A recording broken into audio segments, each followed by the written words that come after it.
ஒரு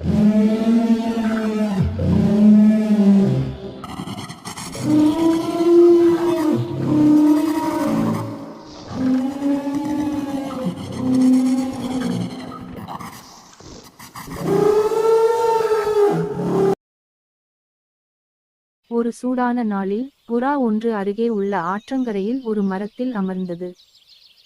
அப்பொழுது ஒரு எறும்பு கொஞ்சம் தண்ணீரை தேடிக்கொண்டிருந்தது.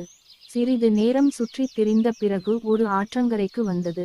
தாகம் தணிக்க ஆற்றில் இறங்கி நீர் குடிக்கும் போது தவறி ஆற்றில் விழுந்தது எறும்பு. அருகில் உள்ள மரத்தில் உட்கார்ந்து கொண்டு இருந்த புறா ஒன்று எறும்பு தண்ணீரில் மூழ்கி தவிப்பதைக் கண்ட. புறா விரைவாக ஒரு இலையை பறித்து எறும்புக்கு அருகில் தண்ணீரில் போட்டது. எறும்பு இலையை நோக்கி நகர்ந்து அதன் மீது ஏறியது. விரைவில் இலையை பிடித்து கொண்டு கரையை நோக்கி நகர்ந்தது. பிறகு எறும்பு வெளியே குதித்தது. கடைசியில் எறும்பு அந்த புறாக்கு நன்றி தெரிவித்தார்.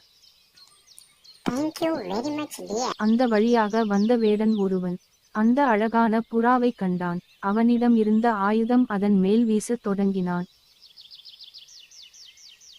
உடனே எறும்பு வேகமாக அவன் காலை கடித்தது. வலியை உணர்ந்த வேடன் ஆயுதத்தை கீழே போட்டான். புறா வேகமாக பறந்தது எறும்புக்கு நன்றி தெரிவித்தது.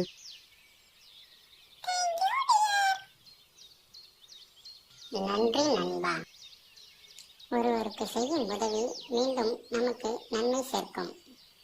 இது போன்ற வீடியோக்களை தொடர்ந்து பார்க்கணும்னா நம்ம சேனலை சப்ஸ்கிரைப் பண்ணுங்க. தேங்க்யூ ஃபார் வாட்சிங்.